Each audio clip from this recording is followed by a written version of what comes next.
This is Judge Joe Brown, and we're listening to We All Be News. News-free Dixie for the 21st century.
This is Brother Ron Hurd reporting for We All Be News, radio and TV. I'm here at the scene, at the epicenter of a truly American tragedy on 3/5 Day. I don't call it Happy 4th of July. I call it Happy 3/5 Day. As if you do your history, you know that Africans were counted as 3/5 human beings in the Constitution for voting purposes. So we're here at the scene of the crime, the Mother Emanuel Church, AME Church, the oldest black church in the South. And I found something that's very fascinating upon first looking at the AME Church back here. I'm looking at the sign right here in the building edifice at Emanuel Church, founded in 1818 by Reverend Morris Brown. Now, a name that's missing from there is actually a guy named Denmark Vesey, who actually was one of the founding fathers of that church. On July 2nd, 1822, he was hanged at the hanging tree, which is still, the spot is still located. It's preserved on a one-way street in Charleston, where he was allegedly hanged with his co-conspirators. But his name is permanently missing from this church edifice, and he was one of the founding fathers of the church. And, the AME Church was founded in response to white supremacy, racism in the white church. They would not let people like Richard Allen and Absalom Jones practice or pray with them in their church in Philadelphia. So they staged a walkout. This be 1791, I believe, and they formed the AME, African Methodist Episcopal Church. And the AME Church is very important because in the system of white supremacy, they always attack black folks where they're the most strongest, or the strongest, which is, of course, the black church. Produced a lot of prominent people. If you look at, for example, John Coltrane is from Hamlin, North Carolina. Both of his grandfathers were AME ministers. And Coltrane, he got a church in San Francisco dedicated to his music. So he was actually preaching through his horn. Or look at the fact it produced people like Nat Turner and people like Harriet Tubman. They were both ministers. Or you look about Bishop Henry McNeil Turner down in Georgia, who advocated self-defense for black people and told black folks that God was black and just like them. So you look at all the things that the church was a part of. We could not have a civil rights movement without the church, the black church, because a lot of people that led that movement were ministers. So there's a couple questions I have on the night of what happened, I believe on June 17th, 2015. There's a couple questions that need to be answered that were not asked by the quote-unquote corporate mainstream media. For example, they claim that a... do a different angle so when you cut to it, it'll be... Okay, good. Go ahead. For example, they claim that a 5-year-old played dead, the night that it happened. And I'm trying to wonder, who knows a 5-year-old that can actually sit still or stand still, let alone play dead? That's interesting. Because sometimes your first thought on instinct is your correct instinct or thought. So let's not think about this be a little precautious 5-year-old. Let's think about it. It's a regular 5-year-old. Could a regular 5-year-old play dead under those circumstances? Could a grown-up play dead under those circumstances? They also never show the suspect, the alleged suspect, Dylan Roof, getting in and out of his car. Now, churches normally do have security cameras, so where's the security footage of him getting in and out their car? And we are in Charleston, South Carolina, and Charleston has a strong police presence. So how could he drive 200-something miles with an APB out on him and nobody stopped him? You understand? So that's a problem to me. How was he able to get out the city? And another thing, the government on Friday after the massacre happened, they paid the victims' families $29 million. They issued a check on Friday, or they cut a check on Friday, that Friday after the event happened, about $29 million to be distributed among the victim's family. So why would the government cut a check for $29 million to the victim's family, which is also very interesting. And then also people gotta understand, the place where they caught Dylann Roof was Shelby, North Carolina. Shelby, North Carolina is the birthplace of Thomas Dixon Jr. Thomas Dixon Jr. is the author of The Klansman, which was the novel that inspired the movie The Birth of a Nation, which came out 100 years ago this year in 1915. Woodrow Wilson, who was one of Thomas Dixon's friends, said it was like writing history with lightning. So Thomas Dixon Jr. wrote The Klansman. He was born in Shelby, North Carolina, January 11, 1864. He died April 3rd, 1946. Dylann Roof was born April 3rd, 1994. So also you look at the fact that this Thomas Dixon Jr. character, his father and uncle were both Klansmen. His uncle was in the Confederacy. He was an officer in the Confederate Army. So you look at all that, you take all that together. And now, another thing, I'm trying to figure out, how was they able to do the flip-flop with the Confederate flag? They went from focusing on the non-victims, on the violence against people in church.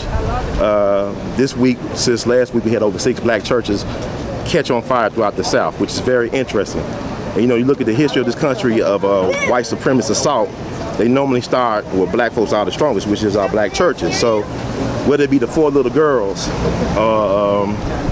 even today, or what happened last month, something is going on right now that's very interesting. People should be paying attention to.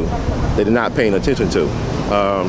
Confederate flag is interesting because I believe the Confederate flag is just as much black people flag as it is the cracker or the racist flag. For example, we had over 3,700 black folks in this country that owned slaves. We had over 3,700 black people that owned slaves in this country.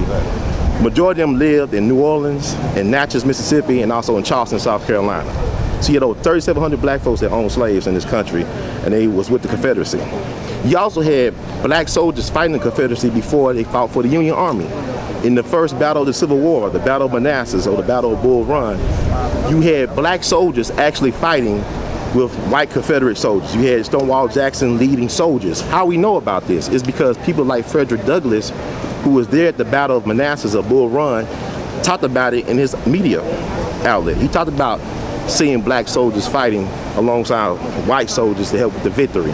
And also you go to a place I call Missouri, or y'all call Missouri or Missouri. You had black soldiers serving in Contra's Raiders. This is the same group of Confederate guerrillas that had Jesse James. So you had black soldiers that actually participated in fighting with Jesse James against the Union Army out in Missouri or Bleeding, Kansas area, So you have all this stuff that we don't really talk about that should be better known about, but it's not. So once again, how did the Confederate flag take precedence over what went down on June 17, 2015? These are questions we need to be asking that have not been answered and have not been asked by the so-called quote-unquote corporate media. What's really going on right now. So furthermore, it was also interesting that it took black folks appearing on mainstream TV to bring up the fact that Denmark Vesey actually founded this church. It took black folks coming on TV telling people that he founded this church. And one thing that I noticed that they do in white supremacy, Denmark Vesey was hanged on July 2nd, 1822. His body was ripped to shreds. They made sure they destroyed his body so the people would not have an object or a symbol to rally around. That's how they work, because normally in revolutions and war, people need symbols and martyrs to rally around. Even if you look at the Civil War, you're talking about John Brown's body. John Brown was a martyr for African liberation in this country. He was a white man, but they used their son to rally the troops in the Union Army to fight that war. John Brown's body.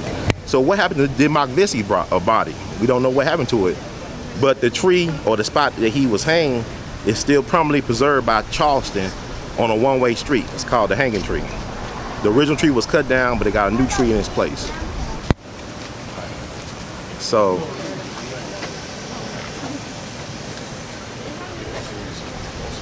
and also I want to say this too about the Confederate flag before I go. It's still only got a couple minutes on there. Okay. All right, the Confederate flag, if you notice, some of our best and most brilliant black people came out of places of the most oppression.